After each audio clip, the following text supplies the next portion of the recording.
अब आते हैं लेवल 2 पर। लेवल 2 का English speaking, effective English speaking course. इसमें क्या है? और ज़्यादा शब्द, और ज़्यादा ग्रामर, और ज़्यादा फ्लुएंसी, और ज़्यादा सेंटेंसेस, और ज़्यादा शब्द, जैसे मैंने कहा। इसके अलावा ईमेल राइटिंग, प्रेजेंटेशन स्किल्स, सिर्फ नाम के लिए नहीं, वाकई में कैसे करनी है। All of these things are there in this course. इस कोर्स को लें ताकि आप लेवल 1 में जो सब आपने सीखा है उसके नेक्स्ट लेवल पे आए। फिर इसके बाद लेवल 3 आएगा, फिर 4 आएगा। ये सारी चीज़ें हाथ पकड़ के जो सब वाकई में चाहिए वो सब करा रही हूँ मैं। और कोई प्रॉब्लम हो, हम यहाँ पर हैं, और प्रॉब्लम होगी और आप कनेक्ट करो, कमेंट करो, मैं बैठी हूँ यहाँ पे। गारंटी लेते हैं कि आपको इंग्लिश आ जाएगी। इतने इजी तरीके से किया है। कितने इजी तरीके से किया है देखिए। FOOD फूड होता है, FOOT फूड नहीं होगा, because we don't read English by spellings. हम इंग्लिश को कभी भी स्पेलिंग से नहीं पढ़ते, हम साउंड से पढ़ते हैं। अब ये साउंड क्या है? ऑसम के ओ को खींचिए, awesome, awesome. Next one, SALT, how will you say it? Salt, salt. फिर मुझे और बात करनी है तो कैसे करें? इसका एक तरीका वो शेयर करती हूँ मैं आपके साथ, एक तरीका। उसके बाद आपके पास इतना कुछ होगा बोलने के कि आपको लगेगा ओ माय गॉड, इतना कुछ है बोलने के लिए। या अब उसमें क्या क्या सेंटेंसेस बोलने हैं वो हम अभी प्रैक्टिस करेंगे बाद में। पहले वो तरीका सुन लें। उस तरीके को कहते हैं 5 W's and 1 H। What, when, where, why। Ram, Rahim, A, B, 2 heroes है। अगर उसको कनेक्ट कर रहे हैं एंड के साथ, 1 and 2 ऐड हो गए, राम एंड रहीम, एक सब्जेक्ट एंड दूसरा सब्जेक्ट बन गया प्लूरल। सो जब भी you have 2 subject, Ram and Rahim, the verb will always be plural. Are going, Dev and Rahul speak well. मुझे कॉफी नहीं पसंद। किस वर्ड से पता चल रहा है कुछ काम हो रहा है? पसंद। जब लेकिन यहाँ पे है नहीं पसंद। आई नॉट लाइक क्या? कॉफी। अभी इंग्लिश से नहीं है, आई के साथ नॉट नहीं होता। I don't like coffee, I do not या I don't like coffee. Box के अंदर है, किसी चीज के अंदर होने का मतलब में लगेगा इन। खत्म। एक एरिया के अंदर। लेकिन उस एरिया के अंदर चल के आप जा रहे हो तो into. The cat is in the box, the cat is walking into the box, sorry, walking into the box. काम कर सकता हूँ मैं, वो काम कर सकता हूँ, उसके लिए लगेगा can. I can talk to you, कर सकती हूँ। I can talk to. One of the books, one of my friends, one of the pens, one of the pencils, one of the teachers, मतलब 1 हज़ारों में से। तो आप की तबीयत खराब है, आप बोलते हो अपने घर वालों को कि मुझे डॉक्टर के पास जाना है। I would like to see a doctor, I would like to see a doctor, I would like to see a doctor please. आप ये बोलोगे। अच्छा, आपने फोन किया डॉक्टर को और डॉक्टर से आप अपॉइंटमेंट लेना चाह रहे हो, तो आप बोलोगे कि हेलो, क्या मैं डॉक्टर दवे से अपॉइंटमेंट ले सकता हूँ?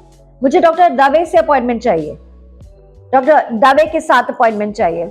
सो आप क्या बोलोगे? I would like to make an appointment with doctor Dave. I want an aisle seat, I want an aisle seat. Then अच्छा, तो हो गया आपकी seat book. Can I get the boarding pass? वो तो वैसे आपको खुद ही दे देंगे, लेकिन आपको बोर्डिंग पास नहीं मिला है। Can I get the boarding pass? Can I get the boarding पास मतलब बोर्डिंग पास दे दीजिए। हाँ, मैं अग्री करता हूँ। नाउ अब हमें ये बोलना है कि मैं अग्री करता हूँ, तो आप क्या बोलते हैं? Okay, alright. और क्या तरीके हैं इसको बोलने के? यू आर एब्सोल्युटली राइट, बोलो। एंड याद है, बार बार बार बार मैं बोलती हूँ और बार बार हमें इसको ध्यान रखना है। सिर्फ बोलने का, सिर्फ वर्ड्स नहीं, जिस तरीके से हम बोल रहे हैं। You are absolutely right. हमेशा 3 चीजें होते हैं। शॉर्ट में नहीं बता रही, स्ट्रेट बता रही हूँ। सबसे पहले कि आप किस रेफरेंस में ये लेटर लिख रहे हो, किस रेफरेंस में? This is in reference to so and so. ये वाली ईमेल आप क्यों लिख रहे हो? This is in reference to so and so. कि इस ईमेल का पहले का स्ट्रिंग क्या है, कहाँ से आ रहा है, ये जो आप क्यों लिख रहे हो, this in reference to the event which is happening on 20th of August। कुछ फ्रेजेस, कुछ सेंटेंसेस देखते हैं। इंट्रोडक्शन में जब इंट्रोडक्शन देना है कि ये किस बैकग्राउंड, कि आपको किस बारे में बात करना चाह रहे हो आप, this is in reference to, this is with reference to, this is with reference to the morning meeting. कुछ रिक्वेस्ट कह रहे हैं, कुड यू, सो ये आप कब लिखोगे, this is reference to our last meeting. फिर जो आपका मुद्दा है उस मुद्दे को बोलने के लिए could you, I would request you to give me more information on the same. I'll be very grateful if you could give me more information. It would be very helpful if you can give me more information. तो ये कुछ तरीके हैं, it would be very helpful, I'll be grateful। ये अगर आपको कुछ request करना है, I'll really appreciate। खड़े होके बात करना, चाहे वो स्टेज पर हो, चाहे फेस टू फेस किसी से भी बात करना, उसे प्रेजेंटेशन स्किल्स कहते हैं। कार्ड रखते हैं, उसको कहते हैं क्यू कार्ड। उसमें आप अपने पॉइंट्स लिख लीजिए पॉइंट फॉर्म में, हाँ, उनको देख के आपको रिहर्स करना है। आप प्रेजेंटेशन में जरूरी, कोई नहीं कहता कि आप पेपर से नहीं देख सकते, आप पॉइंट्स को रखें, इधर देखें और फिर बोले, इधर देखें और फिर बोले। खुद आप फैक्ट्स के थ्रू शुरू कर सकते हैं, आप क्वेश्चंस के थ्रू शुरू कर सकते हैं, आप कोई पिक्चर्स दिखा के शुरू कर सकते हैं और उनके दिमाग में क्वेश्चन मार्क डाल सकते हैं कि आप बताइए इसके बारे में क्या बोलते हैं या क्या समझते हैं। दी ट्रायंगल टेक्निक, अगर आप भूल जाते हैं याद रखिएगा, ट्रायंगल टेक्निक। सामने के ऑडियंस, सामने के रो में जो बैठे हैं तो उनको देखिएगा, देन यू गो पीछे। Now let's talk about the during the presentation को थोड़ा और deeply. Lot of people they ask me that Dev, we have the content, we have the sequence, but we don't have the right language. We don't have the right phrases with us. Today in this lesson, I will be telling you some super duper phrases. Then you can say, what are your thoughts on this? Beautiful sentence, no? So audience, you heard me, you saw this point. So what is your thought on this? आप बोल सकते हैं in a nutshell or to summarize. आप बोल सकते हैं all in all. Remember हमें किन चीज़ों का ध्यान रखना है, that we have to stretch जो लॉन्ग वाउल साउंड्स हैं, ए, आ, ई, आई को स्ट्रेच करना है, और सीम, टुगेदर